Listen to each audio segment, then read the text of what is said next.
Welcome to another edition of the Essex County Ghost Project TV show. I'm your host, Tom Spitalere. And wow, we're coming to an end of another year, the beginning of a new year. Can you believe it? How fast a year goes by? I mean, it's been great. 100 plus cases this year, a lot of great, helping a lot of great people. So I wanted to end the year and begin the year with something a little different. And how we're going to do that is, I brought Kuri here. She's a psychic medium.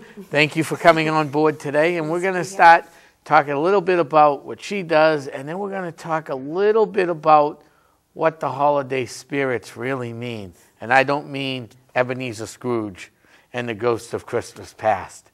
I mean your own ghost, your own family members, your own spirits. So first, thank you for coming on again. Well, thank you for having me. Yes, it's that time of year again, isn't it? Yeah. And we had an exciting year this year, as you know. Why don't you tell our great audience listening out there in TV land some of your own background in the paranormal? Because I know you're not new at this. No, not new. In fact, it's been going on ever since I was a child. I don't know exactly how old. First experience that I can remember is, I was still on a jungle gym swinging on the swings when I first saw my first very own ghost. Throughout the years, it's kind of been suppressed a little bit just because I've gone to my parents and they've said, oh, it's nothing, you're just imagining things. But when I became pre-teens, early teens, then I started seeing and hearing things again and was curious to find out exactly what it was on my own accord. So I started doing research, and lo and behold, I realized that I had some abilities in me, just like everybody has abilities in them, and researched it, studied it, did a lot of workshops, a lot of studying, and here I am today, and I do a whole bunch of different things, seeing ghosts, hearing ghosts. I sense when they're around. Sometimes I can smell different scents that might be associated with that ghost, but yeah, it's been a bumpy ride, but it's also been fun and amusing. That's what it usually is, fun, amusing, and bumpy. Everybody out there, as you said, we all have the abilities.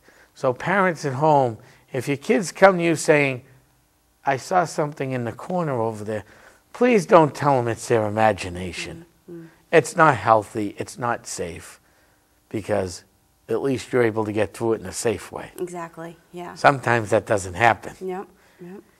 So, learn about the field. There's plenty of stuff online, but be careful what you research online. Exactly, yeah. And be careful what you want to get yourself into. Yes, because it opens many doors. Yeah, too many doors sometimes. Yeah. And if you don't close the doors,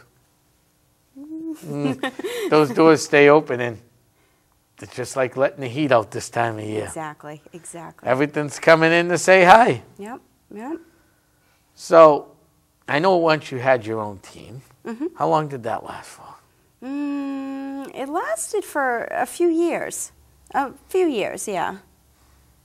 And is there any great public cases you'd like to talk about? One in particular that was really interesting is we went to an island, Fort Warren in Boston, and we had the whole entire island to ourselves, and we were in search of the woman in black, or the lady in black, and we found her. Well, for everybody at home not knowing who the lady in black is, see, I know who the lady in black is. She was the wife of a Confederate soldier who actually stuck into the fort dressed up as a guy. How she pulled that off, I don't know. And then later she was, I believe, hung or killed. Yeah, she was hung for pretty much being a Confederate soldier's wife, or the bad side, I guess. And she actually, which is kind of little unknown information, is she actually accidentally killed her husband while they were trying to escape. Her pistol or whatever gun that she had backfired, and whatever ricocheted to him, and she killed him. Did you find him? Just a little tidbit. No, we did not find him. But you found her. Yeah, we did. It was very amazing. But there was no electricity. The harbor cruise people just pretty much dropped us off at the island and said, all right, we'll see you tomorrow morning. And we had the whole island to ourselves. Didn't do that in December, I hope, right? No, no, definitely not. Because that would be, I bet, quite cold. Yeah, I mean, it did get chilly. It was at night, obviously, but it was in maybe the summer to fall, so it was So cold. it was still in the 70s. Yeah, yeah. So 60s. it was manageable. Not 30s. No. So you weren't all bundled up like Eskimos. No. Is there any other exciting ones?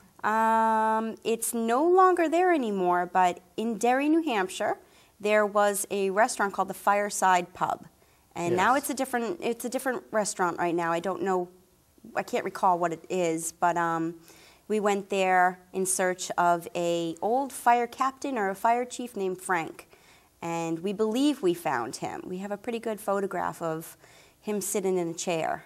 So that was another interesting. And then it leads me to one of my, not favorite, because all you guys know my favorite cemetery is Hilldale, but my second favorite cemetery.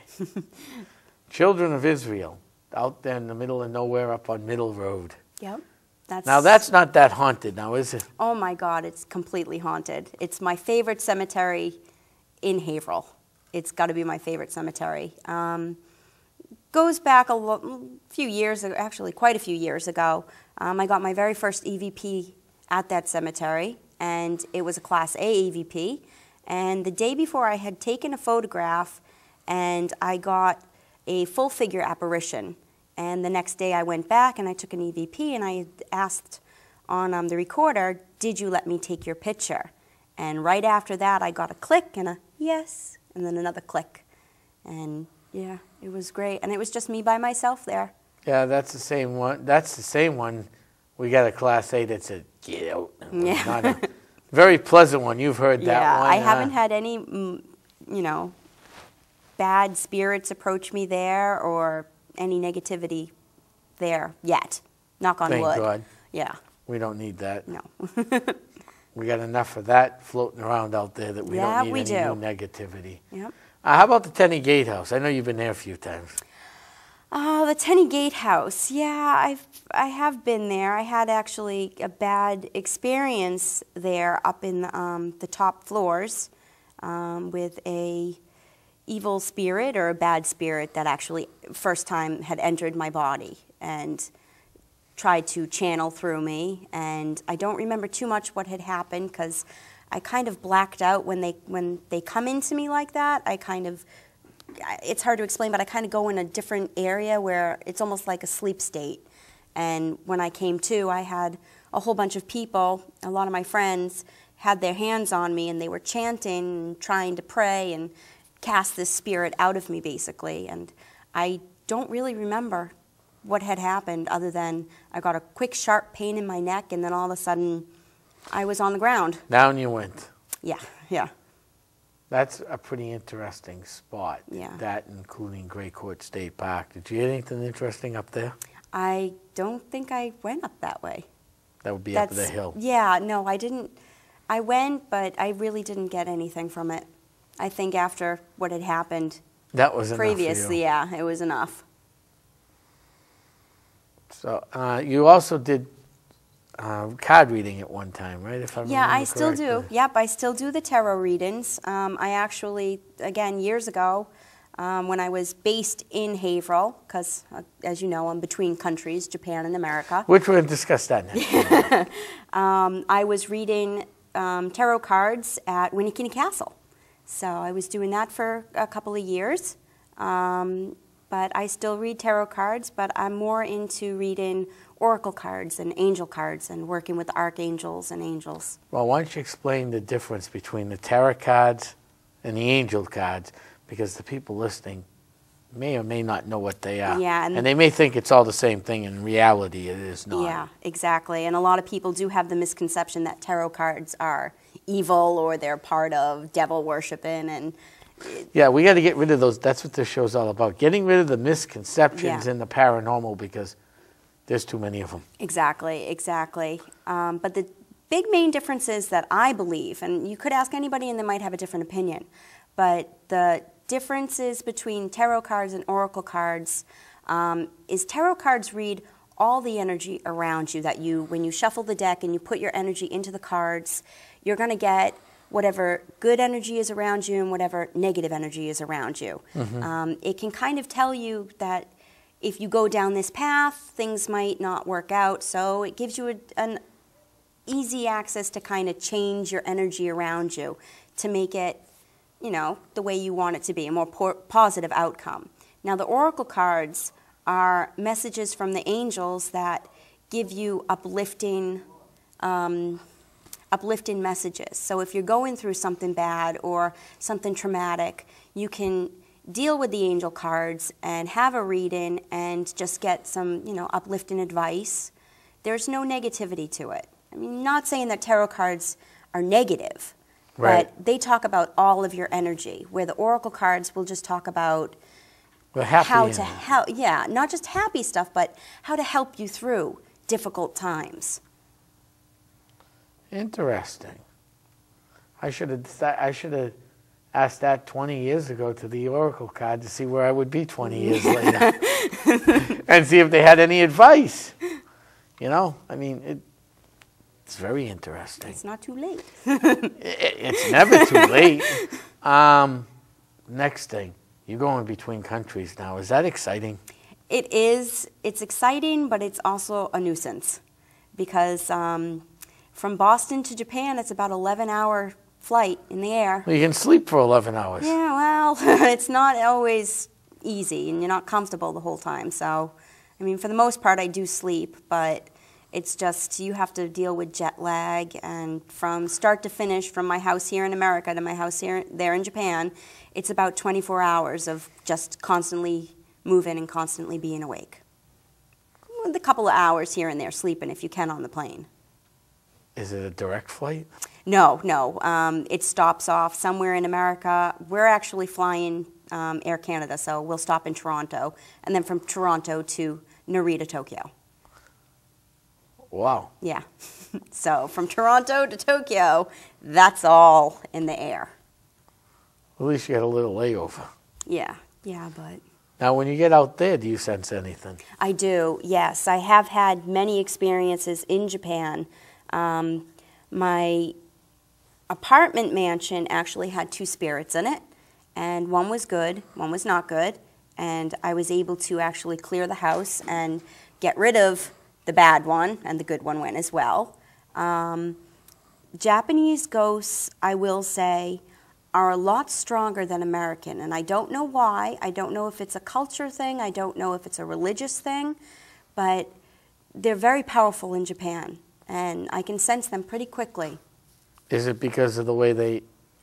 Now, correct me if I'm wrong, because I know in China and some of those other Asian countries, they burn the body. Yeah, everybody is cremated. Yeah. Yep. I'm wondering if that's the reason why it's this, because the spirit's fully released instead of I don't know. partly released. Yeah, I'm not quite sure about that. I haven't actually thought about that, because definitely in the Asian countries, especially Japan, cremation is the only way that they do it, because It's a big island. there's no room for Because it's dead a bones. huge island. Yeah. How long does it take to get from one end to the island to the other end? I think if you drove, it might take, I haven't done it, but it might take a month if you're stopping around and doing some places. But like I said, I'm in the Tokyo area, and I haven't really gone cross country. But it's probably maybe the size of California. I'm not sure. I'm really not sure. It might be bigger. It probably is bigger than that. Well, you were out there. Did you ever get down to the most famous haunted spot? No. I haven't been to any quote-unquote famous spots in Japan for when you activity. get back out there, you might want to head up to the Devil's Triangle. Devil's Triangle. Or the Ring of Fire, the Pacific Ring of Fire. Yeah, well, which is right off the Japanese coast near with Midway. all of the stuff that's happened with the earthquake, I don't think I want to go too far up north where all the nuclear stuff is. Oh, that's where that is? Yeah, around the It's on the same parallel line as the Bermuda Triangle. Is it really? I didn't know that. But so it's on the same parallel line. There was it's called the one Pacific place Ring of Fire. that you mentioned when you said Bermuda Triangle and another thing like that in Japan. Around the base of Mount Fuji is nothing but forests, and it's actually called, oh gosh, now I can't remember, Jiku, I think it's called, and the electric magnetic field goes haywire. You can bring a compass in there and the compass will just spin and spin and spin and spin. And that's supposed to be very, very active with paranormal activity because unfortunately that's where a lot of people have decided to end their life and commit suicide. So. Oh, I did see that on the GHI, one of those shows. Yeah, it's a pretty well-known place. Or was it Josh place. Gates went out there? Maybe it was Josh Gates and Destination Truth. But it was on one of those shows. Yeah. There's been a couple of shows that have gone to Japan to do that. Search for different things. Yeah. I think it might have been Josh Gates' show that actually did that. That was quite interesting. Now, why would they pick that area, though? No one could figure that one out. Yeah, no. I don't know. Is it because of the faith in the mountain and... I don't think it's the mountain. I think it's just because I could be wrong about this because, I never had anybody tell me about, if they committed suicide or not, or, the feeling that they've had before they do it. But I think maybe people might go there because it's secluded, nobody will find them. And I mean, if you're in a state of that high depression that you feel that ending your life is the only way out, probably people are going to want to go where no one is going to be near them or maybe won't even be able to find their body once they do it. Right. But like I said, that's just my own thinking so about what that is. That's a pretty active area. Yep, I would imagine. Well, that's interesting. That gets us into our next subject. It's the holidays. A lot of people enjoy the holidays. I do. I, for one, have always enjoyed the holidays. But if you're sitting at home and you just lost grandma, grandpa, mom, dad, aunt, uncle, sister, brother, you may not be enjoying the holidays this year. Yeah. And that's sad, losing someone close to the holidays. But I've gotten a few phone calls on this in the last couple of weeks. That's why I'm bringing it up tonight. The question would be, do spirits of lost loved ones come back near the holidays? That's a really good question. It's a good question and it's a tough question because every spirit is different. For example, my grandmother, whom I've never met before, she passed away, oh God, when I was 2 years old, I believe. And she passed away. So that's about 100 years ago now? Yeah. I look good for my age then, huh? She passed away, I believe it was December 9th. And, it's Christmas time, basically. Have I seen her yet? No. I haven't seen her yet around this time. But that's just my grandmother, basically. Right. I think it depends on the spirit. No matter what, they'll always be around us any given time of the day, any holiday. Whether or not we can sense them, though, is a different thing. Whether or not we want to sense them is another thing. Especially around the holidays where people are at high emotions with, the hustle and bustle of buying Christmas stuff. Oh, I know all Hanukkah about that, presents. waiting for the last minute. Yeah. But, that type of rushing type of atmosphere, a lot of emotions are very high. And if I was somebody, if I was trying to visit a relative, I probably wouldn't want to do it so close to the holidays just because it's very emotional. And I wouldn't want to put anybody through any, depression or pain thinking, regardless, you're going to be sad because the holiday is coming up and a family member is not going to be able to be there to join you. But if it was me, I probably wouldn't want to be there just because it might be a little bit more painful. But some people find it soothing, too. Of course, yeah. So everybody's different. Every living person's different, and every deceased person is different. But I do think, though, that if you want them around, then, yeah, they're going to be around. So what I've been telling people, if you think your grandma's there or grandpa's there or loved wife or husband, say good morning, say Merry Christmas.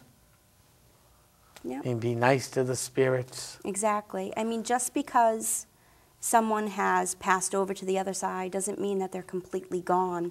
Their physical being is gone, and that's what us as humans are attached to. We're attached to the physical because we deal with the physical every day. We see, we feel, we hear. Like this tree, we could touch the tree. Exactly. It's here.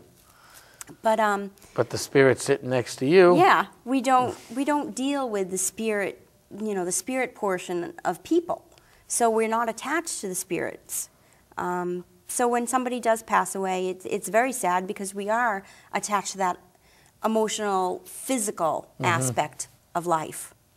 So just because the physical portion is not there, the spirit is always there and will always be there if you ask, or, if, your mother or grandmother passed away and you said, Grandma, I wish you were around, she'll come. He'll come. They'll come. Right. So we got to remind the people, don't be afraid of it. Embrace it, especially because they may disappear after the holidays. Yeah. So embrace the issue that Grandma's still here, Mom might still be here, Dad might still be here for the holidays. Yep. So embrace it, say hi to them, welcome them to the table, because it might be the last time you do see them. Exactly. Or feel them. Exactly. Actually not see them, but sense them. Yeah, yeah. Unless they do come back in full body, which occasionally does happen. And then that'll even be more interesting. Yeah, that's a whole nother segment of a show. Yeah, we could spend 3 hours on that segment. Exactly. But yeah, this is just to calm people's fears that, no, they're not going wacky inside if they think they just smelled Grandma's rose-scented perfume. Yeah. Yep. Or Grandpa's Cuban cigar. Yep. Nope, you're not going crazy. You're driving down the street, or, your son's now got your father, the kid's now got Grandpa's car, and he's driving down the street with his girlfriend, and all of a sudden, or his buddies, all of a sudden he looks in the rearview mirror. Oh, there's Grandpa there. No, the kid's not going crazy. Yep. Or he smells Grandpa's cigars. No, the kid's not going crazy. It's your loved ones just saying hi, and just say hi back, basically. Yeah. They're not here to hurt you. They're not here to scare you. They're just, I think sometimes we as humans forget that you get jumpy and scared when something appears, it goes bump in the night because we're not used to it. Well, it's not only that, but going back to that physical aspect, if you hear something go bump in the night, but you don't see what actually caused that, that's where our mind starts saying, wait a minute, we can't place a physical object moving another physical object because there's no physical object there. So that, I think, is another thing that really gets us paranoid because we can't see it.